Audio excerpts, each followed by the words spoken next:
నమస్తే రమగారు. నమస్తే జయ. రమగారు, ఒక ధర్మ సందేహం అండి. హ్మ్.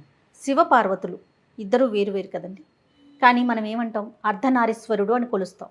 అంటే ఆయన సగం, ఆవిడ సగం, అమ్మ సగం, ఐఎస్ సగం కదా. ఏ సందర్భంలో ఈ అంటే ఈ రెండు సగాల్ని కలిపి ఒక శరీరంగా ఏ సమయంలో ఏ సందర్భంలో ఏకమయ్యారు రమగారు? అర్ధనారీశ్వర తత్వం ఎప్పుడూ ఉన్నదే. వాళ్ళిద్దరూ సగం సగంగానే ఉంటారు, రెండు రూపాల్లో మనకు కనపడతారు. కానీ స్త్రీ పురుష తత్వాలు వేరు కాదు. ఒక స్త్రీలో పురుషతత్వం ఉంటుంది, పురుషుడిలో స్త్రీతత్వం ఉంటుంది. ఇది ఎప్పుడూ విడదీయలేం. ఒక అబ్బాయి, వాడిలో కొంత స్త్రీత్వము కొంత పుంసత్వము ఉంటాయి. ఒక అమ్మాయి, ఆ అమ్మాయిలో కూడా కొంత పురుషత్వము కొంత స్త్రీత్వము ఉంటుంది. సృష్టి ఇలాంటిది. ఎవరైనా ఇంతే. మనకి కుడి ఎడమ భాగాల్లో ఒకవైపుది బలంగా ఒకవైపుది కొంత బలహీనంగా ఉంటుంది సహజంగా. అవును. స్త్రీ పురుషులు కూడా అంతే. దీనికి ప్రఖ్యాతమైన పురాణ గాథలు రెండు చెప్తారు. ఇది మొట్టమొదట బ్రహ్మదేవుడు త్రిమూర్తులు ముగ్గురు అమ్మవారిలోంచి ఉద్భవించాక బ్రహ్మదేవుడిని సృష్టి చేయమని చెప్పారు. ఆయన ప్రపంచాన్నంతా సృజించేశాడు. బోర్డంతా అన్ని పురుష జీవాలే, చెట్లు చేమలు చాలా జీవితాన్ని సృష్టించాడు. సృష్టి చేశాక ఆయన డిస్సాటిస్ఫాక్షన్, ఆయనకి ఏదో సరిగ్గా చేయలేదనిపిస్తోంది. ఆయనకి ఈ మనం సృష్టి చేసామా, ఇది వృద్ధి అవటం ఎట్లా, ఎలా ఇది వృద్ధి అవుతుంది? మనం చేసిన బొమ్మలే ఉంటాయా? ప్రతిసారి నేనే చెయ్యాలా? దానంతట అది వృద్ధి కావాలి. ఎలా అవుతుంది వృద్ధి? ఆయనకి చాలా దుఃఖం వచ్చిందట. నేను బాగా చేయలేకపోయాను, దానంతట అది వృద్ధి పొందగలిగే జీవాన్ని నేను సృష్టించలేకపోయానని చాలా దుఃఖించాడు. అయితే ఆయనకి సదాశివుడు ప్రత్యక్షమయ్యాడు. ఈ సదాశివుడు ఎవరు? అమ్మవారితో కలిసి నిత్యము కలిసి ఉండేవాడు. మనం చూసే పరమేశ్వరుడు వేరు, సదాశివుడు వేరు. అయితే ఈ కనపడేసరికల్లా అది ఉమాదేవితో కలిసి ఒకే రూపంలో, ఒకవైపు స్త్రీ రూపము ఒకవైపు పురుష రూపంతో ప్రత్యక్షమయ్యాడు. ఎడంవైపు స్త్రీ, కుడివైపు పురుషుడు, సమున్నతాకారుడు. ఒకవైపు జటాజూటం లాంటిది తల కనపడుతోంది, రెండో వైపు చక్కగా అలంకరింపబడిన ధమ్మిల్లం కనిపిస్తోంది. ఓవైపు మొహం బరకగా విశాలంగా పెద్ద ఎత్తైన గండస్థలం, ఇంకోవైపు నాజూకు కపోలాలు, ఒకవైపు సమున్నత వక్షం, ఒకవైపు చక్కటి వక్షోజాలు. అట్లాంటి స్వరూపంలో కనపడేసరికల్లా ఆ రూపాన్ని చూసి ఆయన ఆశ్చర్యపోయి ఏమిటి ఈ స్వరూపం ఏమిటో ఆయనకి తెలియదు, అర్థం కాదు. అట్లా అద్భుతానికి లోనయ్యి ఆ చూస్తూ ఉంటే ఇందులో నుంచి ఉమాదేవి బయలుపడి బయటకు వచ్చి నుంచుందట. అమ్మవారు నుంచునేసరికల్లా ఆయన ఈ మహాద్భుత స్వరూపం ఏమిటి అని అడిగేసరికల్లా అప్పుడు పరమేశ్వరుడు ఏం చెప్పాడంటే ఉమాదేవికి, ఉమా, నీ నుంచి ఒక స్వరూపాన్ని సృజించు, బ్రహ్మకి సృష్టిలో సహాయం చేయాలి నువ్వు అంటే ఆమె కనుబొమ్మల మధ్యలో నుంచి ఒక కాంతి పుంజం బయటకు వచ్చిందట. ఆ పుంజం ఒక స్త్రీ రూపాన్ని దాల్చింది. దక్ష ప్రజాపతి కుమార్తెగా ఆమె జన్మించింది.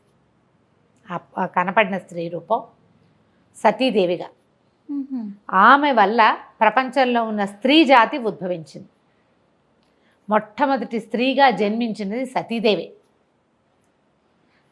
ఆవిడ పార్వతీదేవి నుంచి జన్మించింది. ఆ తర్వాత నుంచి స్త్రీ జాతి మొదలైంది, స్త్రీతత్వం మొదలైంది. స్త్రీతత్వమే పునరుత్పత్తి, మాతృత్వమే స్త్రీతత్వం.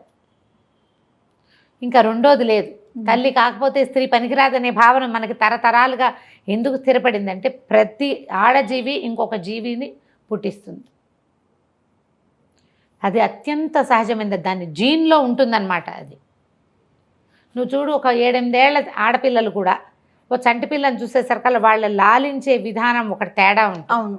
15 ఏళ్ల మగపిల్లాడు ఓ 20 ఏళ్ల వాడు తండ్రి అయినా వాడికి తండ్రి ఫీలింగ్స్ రావు. 14 ఏళ్ల పిల్ల తండ్రి అయినా చంటి బిడ్డని దక్కుని చేర్చుకుంటుంది ఆ పిల్లకి తెలిసిపోతుంది. అది ఆ స్త్రీత్వంలో ఉన్నదే మాతృత్వపు ఇది. దానికోసమే స్త్రీ జాతిని సృష్టించారు. తొలుత ఇట్లా ఉమాదేవి సహితంగా సదాశివుడు తీసుకున్న రూపం అర్ధనారీశ్వర స్వరూపం. స్త్రీ పురుషులు ఇద్దరూ సమానమే. అప్పటి నుంచే ఏదైనా నిర్ణయం తీసుకున్నా, ఏదైనా ఆలోచన చేసినా, ఒక సంసారం అని ఒక సంతానం అని ఏదైనా సరే స్త్రీ పురుషులు సమానంగా వ్యవహరించాలనే భావం దేవతలే మనకు తెలియజేశారు. మనం స్త్రీ కొంచెం సమానమని, అంత కాదని, స్త్రీని అణగదొక్కి ఉంచాలని, అవకాశం ఇస్తే ఆమె పెచ్చు పెరిగిపోతుందని, ఆదిశక్తిలాగా మీద పడుతుందని, ఇలాంటి భావాల్లోకి వెళ్ళిపోతారు. వెళ్ళి ఈ తెలివి కలిగిన జాతి అయినటువంటి స్త్రీని అణిచి ఉంచడానికి అలవాటు పడ్డారు. ఈ తత్వాన్ని మనకి భగవంతుడే తెలియజేశాడు. అయితే ఈ అర్ధనారీశ్వర తత్వానికి ఇంకొక కథ కూడా చెప్తారు. ఇది కూడా ప్రఖ్యాతమైంది. పరమేశ్వరుని దగ్గర ఉన్న కింకొరలలో ఒకడు భృంగి. నంది, శృంగి, భృంగి పేర్లు వింటుంటాడు. అవును. భృంగి మహాశివ భక్తుడు. అయితే నిత్యం తను పొద్దుటిపూట అంటే ఉదయకాలంలో స్వామికి ప్రదక్షిణ చేయాలని కోరుకునేవాడు. కోరుకుంటే అమ్మవారిని పక్కకి తప్పుకోమనేవాడు. అమ్మవారికి అయ్యవారికి ఇద్దరికి ప్రదక్షిణ చేసేవాడు కాదు. నువ్వు తప్పుకో, నేను ఆయనకే ప్రదక్షిణ చేస్తా, శివుడే నా పరమదైవం. అమ్మ శివుడిలో భాగం అనేది అతనికి ఒప్పుకునేవాడు కాదు. వాళ్ళిద్దరికీ అభేదం. అప్పటికి అర్ధనారీశ్వర తత్వం కనపడలేదు, వీళ్ళకి తెలీదు.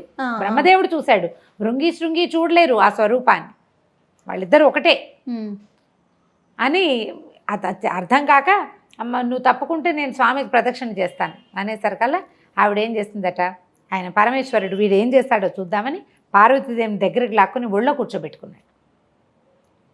కూర్చోబెట్టుకుంటే అతను తటపటాయిస్తున్నాడు ఏం చెయ్యాలి అని. ఇంకా ఆయన ఇట్లా గట్టిగా దగ్గరికి లాక్కుని ఆమెను తనలో కలిపేసుకున్నట్టు.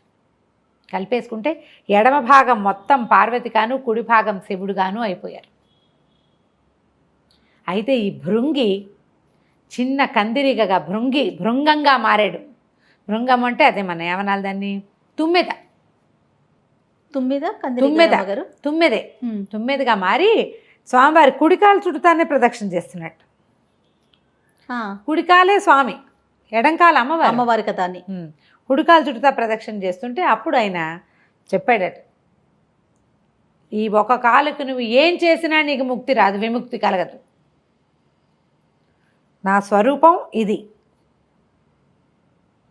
అని అప్పుడు చూపించాడనమాట. తన మొత్తం రూపంలో అమ్మ కలిసిపోయి ఉన్న స్వరూపాన్ని చూపించాడు. మొత్తం ప్రపంచం అంతా తెలుసుకుంది పరమేశ్వరుడు పార్వతి ఒకళ్ళ నుంచి ఒకళ్ళు వేరు కాదు. ఏ భార్యాభర్త కూడా ఒకళ్ళ నుంచి ఒకళ్ళు వేరుగా ఉండకూడదు, అట్లా కలిసి ఉండాలి. అప్పుడే వాళ్ళు ప్రపంచాన్ని పాలించగలరు, లాలించగలరు, పోషించగలరు. నీ సంతానాన్ని నువ్వు చూడాలంటే మీ ఇద్దరు చెరో అభిప్రాయంతో ఉండి నావేనని పెగుల్చుకుని ఎవరి ముక్కలు వాళ్ళు సెపరేట్ చేసుకోకుండా ఆ రెండు ముక్కలని కలిపి ఒక స్వరూపంగా చేసుకోవాలి. ఆయనకి ఎక్కువైంది నీకు దగ్గర తగ్గించుకో, నీ దగ్గర ఎక్కువైంది ఆయన తగ్గించుకుంటాడు. ఈ భావాన్ని ప్రపంచానికి తెలియజేయటమే అర్ధనారీశ్వర తత్వం యొక్క ఉపయోగం, దాని ప్రయోజనం అది. ఎప్పుడు స్త్రీ శక్తి కానీ శివుడు కానీ సెపరేట్ కాదు, వేరు కాదు. శివశక్తుల సమన్వయమే ఈ ప్రపంచం, అంతే. అన్ని విషయాల్లోనూ అంతే. అందుకని మనకేం చెప్తారంటే పెద్దవాళ్ళు, అర్ధనారీశ్వర స్తోత్రం ఒకటి ఉంది, అర్ధనారీశ్వర అష్టకం. ఎంత బాగుంటుందో అసలు, ఒక్కొక్క శ్లోకం పరమాద్భుతంగా ఉంటుంది. ఆయనేమో అలా తెల్లగా ఉంటాడు, ఈవిడ పచ్చగా ఉంటుంది. అయినా కూడా వాళ్ళిద్దరికీ నమస్కరిస్తాం మనం. ఆయన అట్లా, కానీ వీళ్ళిద్దరు కలిసి ఉంటారు.